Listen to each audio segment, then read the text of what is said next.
سورہ التوبہ ہے۔ سورہ التوبہ کے آغاز سے پہلے رسول اللہ صلی اللہ علیہ وآلہ وسلم نے بسم اللہ الرحمن الرحیم نہیں لکھوائی، اس لیے نہیں پڑھنی چاہیے۔ سورہ التوبہ مدنی سورہ ہے، اس میں 129 آیات اور 16 رکوع ہیں۔ جب مکہ فتح ہوا تو اس کے 1 برس بعد یہ حکم نازل ہوا کہ کسی مشرک سے صلح نہ رکھو، اور یہ بات عید قربان کے دن حج کے قافلوں میں سنا دو تاکہ سب کو اطلاع ہو جائے، اور فرمایا اے مشرکو تمہارے لیے 4 مہینے کی مہلت ہے، پھر اس کے بعد یا تو جنگ کے لیے تیار ہو جاؤ یا وطن چھوڑ دو یا مسلمان ہو جاؤ، اور فرمایا پھر جو لوگ توبہ کر لیں، نماز اور زکوٰۃ ادا کریں تو ان سے کوئی تعرض نہیں ہوگا، اور جو مشرک پناہ چاہے اسے پناہ دی جائے گی، اور فرمایا کہ اس سال کے بعد اگلے سال اب کوئی مشرک حج کو نہیں آئے گا۔ پھر فرمایا کہ مسلمانوں کے مختلف قبیلوں سے جو معاہدے ہوئے تھے اگر وہ اپنے معاہدوں پر قائم رہیں تو مسلمان بھی قائم رہنے کے پابند ہیں، ورنہ نہیں۔ پھر فرمایا جو مشرک یا کافر توبہ کرے اور نماز اور زکوٰۃ پر قائم ہو جائے تو وہ مسلمان کا دینی بھائی ہے، اس سے کسی قسم کا انتقام نہ لیا جائے۔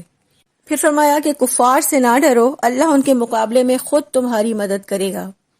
پھر فرمایا کہ دور جاہلیت میں اہل مکہ خانہ کعبہ کی دیکھ بھال کرتے تھے، لیکن اللہ کی مسجدوں کو آباد رکھنے اور ان کی دیکھ بھال کرنے کا حق تو مسلمان کا ہی ہے جو اللہ اور آخرت پر ایمان رکھتے ہیں۔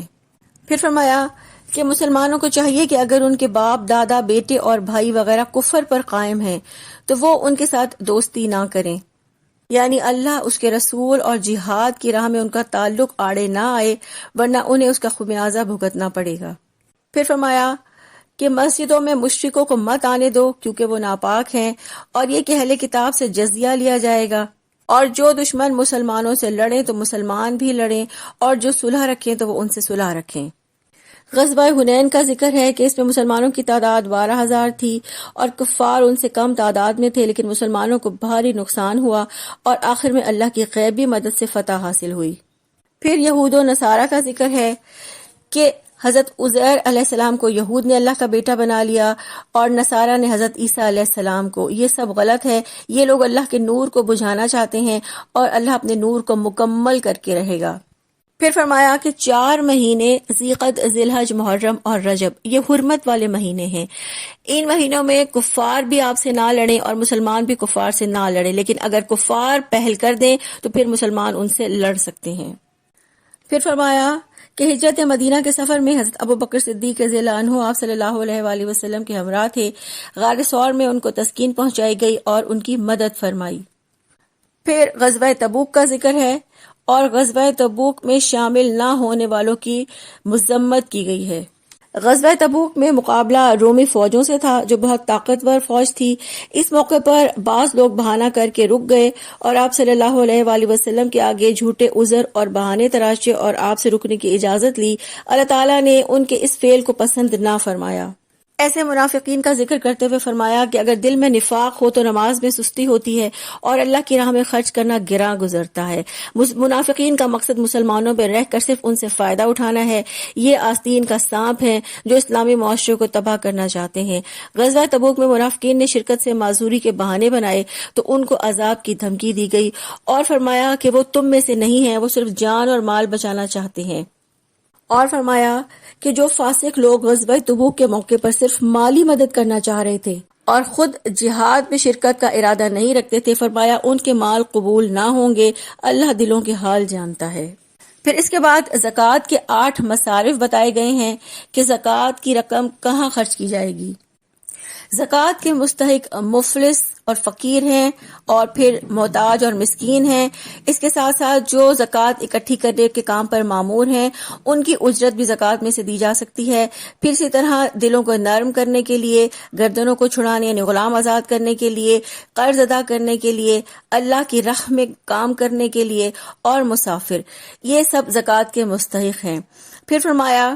اللہ اور اس کے رسول کی ہدایت پر جو مذاق اڑاتے ہیں وہ منافق ہیں، اور منافقوں کا یہ عمل ہے کہ وہ برائی سکھاتے ہیں اور بھلائی سے روکتے ہیں، ان کے لیے اللہ کی لعنت ہے اور وہ دوزخی ہیں۔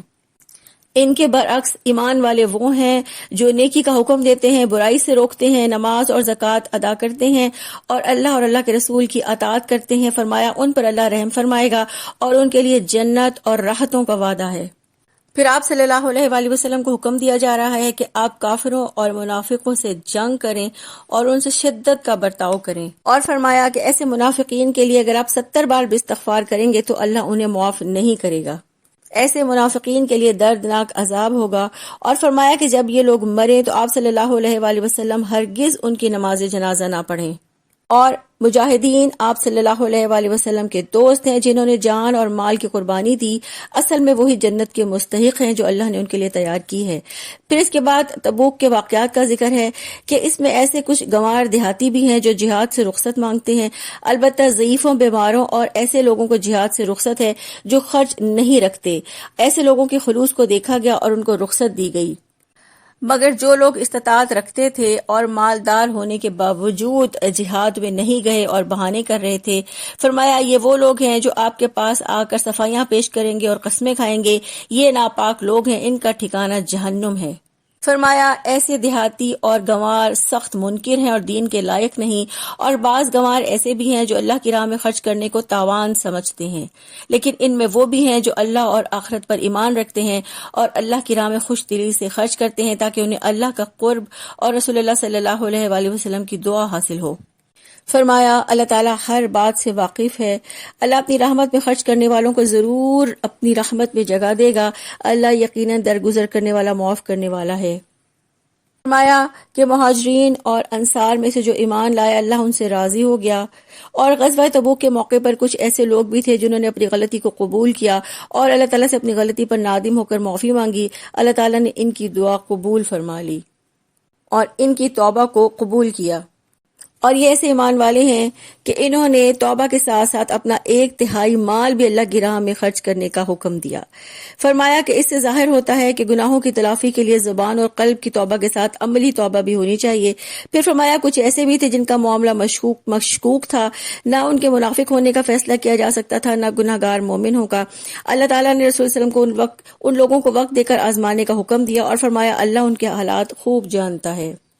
پھر مسجد زرار کا ذکر ہے کہ منافقین نے مسلمانوں میں تفرقہ ڈالنے کے لیے ایک مسجد زرار تعمیر کی تاکہ منافقین یہاں بیٹھ کر اپنی سرگرمیوں کو فروغ دے سکیں، اور انہوں نے آپ صلی اللہ علیہ وسلم کو اس مسجد کے افتتاح کی دعوت دی۔ آپ صلی اللہ علیہ وآلہ وسلم نے غزوہ تبوک کی تیاری کی وجہ سے اسے ٹال دیا۔ غزوہ تبوک سے واپسی پر اللہ تعالیٰ نے آپ صلی اللہ علیہ وآلہ وسلم کو منافقین کی اس سازش سے آگاہ کیا، اور آپ صلی اللہ علیہ وآلہ وسلم نے مدینہ واپس آ کر اس مسجد کو مسمار کرنے کا حکم دیا۔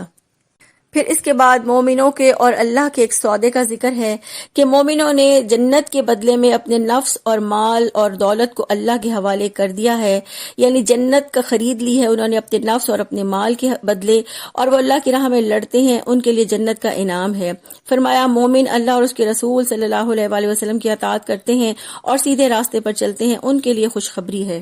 پھر فرمایا کہ ایمان والوں کو مشرکوں کے لیے مغفرت کی دعا نہیں کرنی چاہیے۔ حضرت ابراہیم علیہ السلام نے اپنے والد کے لیے دعائیں مغفرت کی تھی، مگر جب معلوم ہوا کہ مشرک جنت میں داخل نہ ہوں گے تو انہوں نے اللہ سے اپنے اس فعل کی معافی مانگی اور توبہ کی۔ پھر فرمایا کہ اللہ کا طریقہ یہ نہیں کہ لوگوں کو ہدایت دینے کے بعد وہ گمراہی میں مبتلا کر دے، لیکن جو لوگ ہدایت ملنے کے بعد بھی غلط راستے پر چلتے ہیں تو اللہ ان کی ہدایت اور رہنمائی سے ہاتھ کھینچ لیتا ہے۔ پھر فرمایا کہ غزوہ تبوک کے بعد جن لوگوں کا فیصلہ ملتوی کر دیا گیا تھا 50ویں دن ان میں سے 3 لوگوں کو اللہ نے معاف کر دیا کیونکہ انہوں نے اپنی غلطی کو تسلیم کر لیا تھا، جبکہ ان کے برعکس 80 سے زائد لوگوں نے غلط بہانے بنائے، ان کو معاف نہیں کیا گیا۔ یہ 3 جن کو معاف کیا گیا یہ تینوں سچے مومن تھے، لیکن سستی دکھانے کی وجہ سے ان پر گرفت کی گئی تھی، اور یہ 3 صحابی حضرت کعب بن مالک، حضرت ہلال بن امیہ اور حضرت مرارہ بن ربی تھے۔ پھر فرمایا کہ جو لوگ غلطی پر نادم ہو کر توبہ کرتے ہیں اللہ تعالیٰ ان کی توبہ قبول کرتا ہے، اللہ بڑا معاف کرنے والا، رحم کرنے والا ہے۔ پھر دعوت و تبلیغ کے طریقہ کار کو بیان کیا گیا۔ فرمایا ہر علاقے سے لوگ آ کر مسلمانوں سے دین کی سمجھ بوجھ حاصل کریں اور پھر اپنے علاقوں میں واپس جا کر لوگوں کو یہ دین سکھائیں، لوگ دور دراز کے علاقے میں جا کر وہاں بھی اللہ کا پیغام لوگوں تک پہنچائیں۔ اور منافقین کے بارے میں فرمایا کہ اللہ تعالیٰ نے منافقین کے دل پھیر دیے ہیں، اس لیے وہ آزمائش سے بھی سبق بھی نہیں لیتے اور توبہ بھی نہیں کرتے۔